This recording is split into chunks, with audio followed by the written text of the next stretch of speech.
बहुत बड़ी, सबसे बड़ी सियासी खबर आप तक पहुंचा रहे हैं। हिमाचल प्रदेश में राज्यसभा के लिए आज एक सीट का जो चुनाव था, बीजेपी उम्मीदवार हर्ष महाजन ने बड़ी जीत हासिल कर ली है। एक वोट से बीजेपी की जीत का ये बड़ा दावा, एक वोट यानी कि 100 वैल्यू यहाँ पर एक विधायक की हिमाचल प्रदेश सरकार को अपने जीत। जब विधायकों ने साथ छोड़ दिया तो जनता कैसे विश्वास करेगी? बिल्कुल सही बात कह रहा हूँ। एक साल में ही विधायक छोड़ करके चले गए, आप कल्पना करें।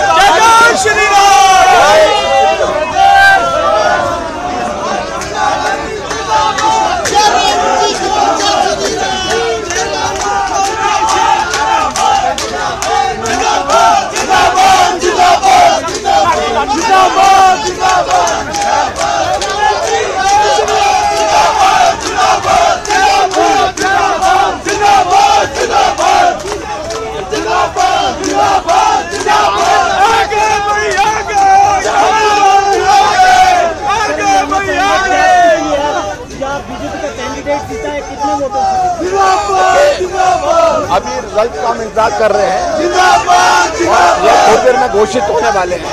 और मैं सिर्फ इतना ही कह रहा हूँ कि हमें जो सूचना मिली है उसके मुताबिक पोस्टल बैलेट जो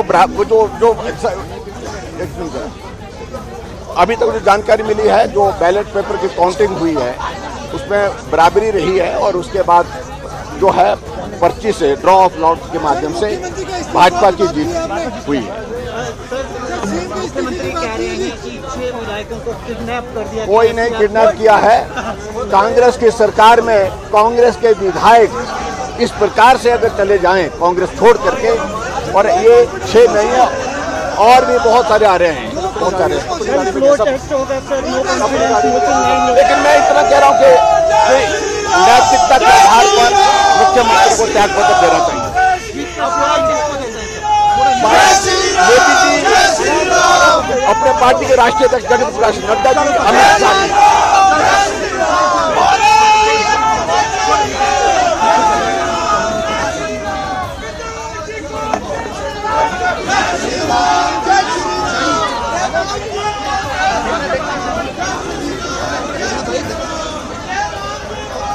और ये हिमाचल प्रदेश की सीधी तस्वीरें हैं जहां पर बीजेपी उम्मीदवार हर्ष महाजन राज्यसभा चुनाव जीत चुके हैं। बीजेपी ने उन पर दांव खेलकर बेहद दिलचस्प इस मुकाबले को बना दिया था। अरुण सिंह हमारे सहयोगी ज्यादा जानकारी के साथ। अरुण, बीजेपी दावा कर रही थी कि जीत तो उनके खेमे में आएगी, वहीं पर सीएम सुक्खू कह रहे थे बहुत जल्दबाजी कर रही है बीजेपी, पहले ही घोषणा कर रही है, लेकिन आखिर वही हुआ जो बीजेपी ने दावा किया था। देखिए, भारतीय जनता पार्टी ही ये दावा कर रही है और वो कह रही है कि थोड़ी देर में अनाउंसमेंट हो जाएगा कि भारतीय जनता पार्टी का उम्मीदवार जो हर्ष महाजन है वो चुनाव जीत चुके हैं। लेकिन अभी तक की जानकारी के मुताबिक चुनाव आयोग या जो वहाँ पे ऑफिसर्स हैं, चुनाव आयोग जो काउंटिंग करा रहे हैं, उनकी तरफ से कोई घोषणा नहीं की गई है। खुद जयराम ठाकुर जो भारतीय जनता पार्टी के नेता, वो कह रहे हैं दोनों को 34-34 वोट मिले हैं, यानी दोनों का मत बराबर है। ऐसे में होता यह है नियंत्रण कि द्वितीय वरीयता के वोटों की काउंटिंग होती है। द्वितीय वरीयता मतलब ये कि उसी जो बैलेट पेपर होता है उसी पर आपको 1 और 2 वरीयता क्रम में लिखना पड़ता है कि पहले नंबर पे आपकी चॉइस क्या है और दूसरे नंबर पे चॉइस क्या है। तो द्वितीय वरीयता के वोटों की गिनती होनी चाहिए मेरे हिसाब से, जो अब तक होता आया है, जो प्रक्रिया है। तो अभी देखना पड़ेगा कि भारतीय जनता पार्टी जो दावा कर रही है कि उसका उम्मीदवार चुनाव जीत गया है, क्या वो सच है? क्या चुनाव काउंटिंग जो लोग करा रहे हैं उन्होंने घोषणा कर दी है? इस पर अभी तस्वीर साफ होना बाकी है। हाँ, इतना जरूर है, भारतीय जनता पार्टी के दफ्तर में जश्न का माहौल है। जयराम ठाकुर जो सूबे के मुख्यमंत्री रह चुके हैं, वो दावा कर रहे हैं कि उनकी पार्टी चुनाव जीत गई है।